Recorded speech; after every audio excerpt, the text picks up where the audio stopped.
Hi friend, welcome to daily vlog Ubharta Bharat channel.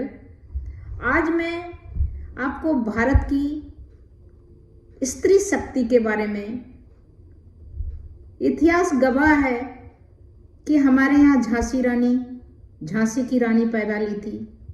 हमारे यहाँ सरोजनी नायडू, हमारे यहाँ और भी बहुत महिलाएं, इंदिरा गांधी, बहुत महिलाएं पैदा ली हैं जो कि बड़े से बड़े काम की हैं। अभी भी महिला सशक्तिकरण का कहा जाता है, तो महिला पहले भी कमजोर नहीं थी और आज भी कमजोर नहीं है।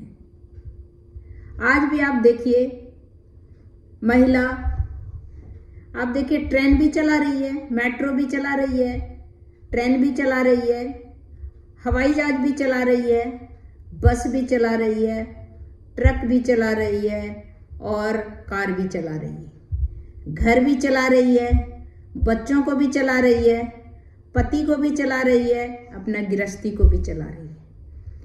एक में जो इतना गुण होता है वो सिर्फ महिला हो सकती है। तो महिला कभी भी कमजोर नहीं थी। ये अलग बात है कि महिलाओं को अपनी शक्ति का एहसास नहीं था कि वो क्या कर सकती। इसीलिए पुरुष वर्ग जो है वो हमेशा अलर्ट रहते थे कि उनको शक्ति का एहसास नहीं हो जाएगा तो मेरा क्या होगा। नहीं तो उनको महिला सशक्तिकरण जो है, आज दुर्गा माँ है, अगर कुछ भी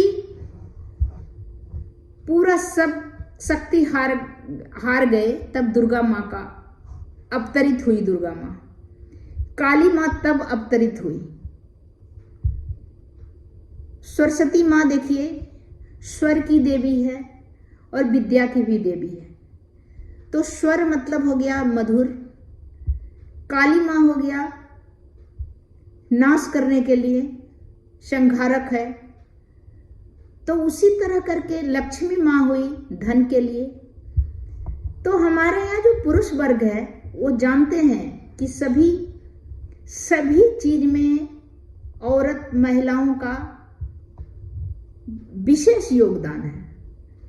वो महिलाओं का रूप जो है देवी का पूजा करते हैं, लेकिन महिलाओं को एहसास नहीं था। सभी महिलाएं धीरे धीरे जागरूक हो रही हैं। मुस्लिम महिलाएं अब धीरे धीरे जागरूक हो रही हैं, क्योंकि हमारे गवर्नमेंट ने अलग से उनको, अब उनके जो कुरीतियां थी उनको हटा के उनको मेन स्ट्रीम में लाने की कोशिश कर रहे हैं। उसी में हमारी एक महिला वकील जो कि बहुत सशक्त हैं, बहुत सटीक जवाब देती हैं और हर बात को अपने बेबाकी से रखती हैं और उनके बात का जवाब नहीं। मैं उनकी फैन हूँ और वो जो है हर बात को बहुत एक्यूरेट बात करती हैं, इधर उधर लाई लपेट नहीं, बिल्कुल फैक्ट से रिलेटेड बात करती हैं महिलाओं के हक के लिए, स्पेशली मुस्लिम महिलाओं के हक के लिए। नाजिया इलाही एडवोकेट हैं पैसे से, तो उनका आप देखिए। हाथ रच दिया है। 370 रिमूव कहिए, एनआरसी और सीए कहिए, उसके बाद जीएसटी कहिए, ट्रांसजेंडर को उनका हक दिलाने की बात कहिए, ट्रिपल तलाक बैन करने की बात कहिए, पॉलीगेमी हलाला जैसी चीज, कुप्रथाओं को बंद करने की बात कहिए, बहुविवाह को बंद करने की बात कहिए, पसमानदा मुसलमान तबके को आगे लेकर के आकर के कई योजनाओं से उनको फायदा दिलाने की बात कही। सब कुछ तो भारत के प्रधानमंत्री श्री नरेंद्र दामोदर दास मोदी जी ने किया। तो ये जो कूट रहे हैं सीना अपना, ये किस लिए कूट रहे हैं? और ये मेंढक की तरह उछलना बंद करें, क्योंकि एक बार दोबारा अगर नाजिया इलाही खान अपने मोर्चे के साथ दोबारा मैदान में उतर गई तो सवाल करना स्टार्ट कर देगी कि ये हलाला की तारीफ करने वाले मुसलमान मर्द की शेरवानी और लुंगी दोनों खोलूंगी मैं, कि मुसलमान महिलाएं क्या इतनी मॉडर्नाइज हो चुकी हैं जो थ्रीसम और फोरसम को ज्यादा पसंद कर रही हैं हलाला के द्वारा।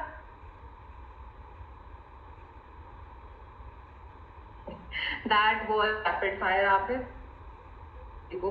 पर ओवैसी एक बात बताइए नाजिया, अगर मैं सीरियस टर्म्स में लेती हूँ, let's not just take Owaisi statement.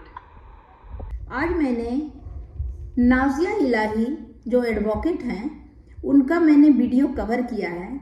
उसमें उन्होंने हर बात का बेबाकी से जवाब दी। उनका जो वीडियो आप देखिए, उनकी जो बातें सुनिए, बिल्कुल फैक्ट पे आधारित रहता है, सत्य पे आधारित रहता है।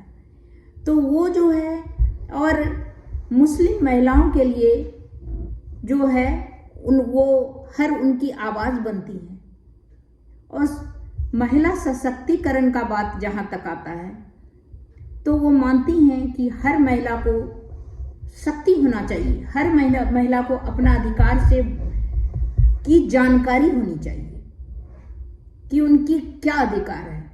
और जो कुरीतियां हैं उसके बारे में वो खुल के बोलती हैं, बेबाकी से बोलती हैं कि मुस्लिम धर्म में क्या कुरीतियां हैं, या हमारे धर्म में भी, हिंदू धर्म में भी पहले कुरीतियां थी, सती प्रथा थी, बाल विवाह था और भी था। उन सबको भी धीरे धीरे समय के साथ साथ उन सबको हटाया गया। सती प्रथा को तो अंग्रेज ने ही हटाया। तो उसी तरह जो कुरीतियां हैं जो पहले से चले आ रहे हैं उनको हटा के जो हम 20वीं सदी में जा रहे हैं, 21वीं सदी में जा रहे हैं, तो उस हिसाब से जैसे डेवलपमेंट हो रहा है, जैसे हवाई जहाज का डेवलपमेंट हुआ, जैसे हम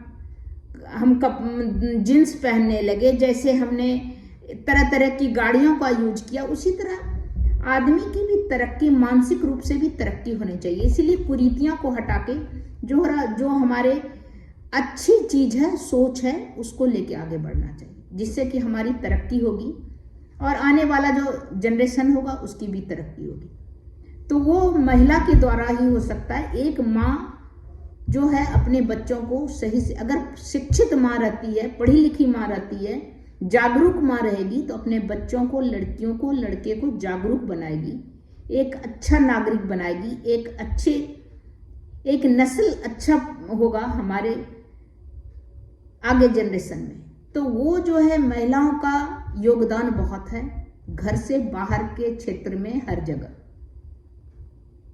डिसिप्लिन से लेके हर चीज अगर घर में लाना है तो महिला का बहुत बड़ा योगदान है। तो इसीलिए नाजिया इलाही एक एग्जाम्पल है कि बहुत ही हर मामले में वो बहुत अच्छा बात करती हैं और हर मुद्दे को, जो कुरीतियां हैं उसको उठाती हैं और उस पर बेबाकी से बात करती हैं। तो वो जो है वो मैंने आज कवर किया है, इसीलिए कि जो भी है हमारे वीडियो को देखें तो वो देखें कि किस तरह महिला को अपनी आवाज़, गलत सही का पहचान होना चाहिए, अपनी आवाज़ उठानी चाहिए दब के। एक कविता है, कोमल हो कमज़ोर नहीं, कोमल है बट कमज़ोर हम नहीं है महिलाएं, इसीलिए दब के नहीं, जो सही है सच का, और किसी से दबने, अब तो कानून भी हमारे गवर्नमेंट ने बना दिया कि अगर आप सही लगे, जो सही लगे वो आप कीजिए। सोचने की शक्ति तो सबको दिया है, लड़की हो या लड़का हो। लड़की ज़्यादा समझदारी से सोचती है, बहुत अच्छी तरह से गहन अध्ययन करती है किसी बात को, चाहे घर हो या बाहर का हो। तो मैंने जो लगाया नाजिया इलाही का वीडियो कवर किया, उसको देखिए, तब आप देखिए कि क्या नाजिया ने बोला, सटीक जवाब हर बात का है। चूड़ियां तोड़ रहे हैं, बिल्कुल पॉपकॉर्न की तरह उछल रहे हैं और मेंढक की तरह खुदक रहे हैं।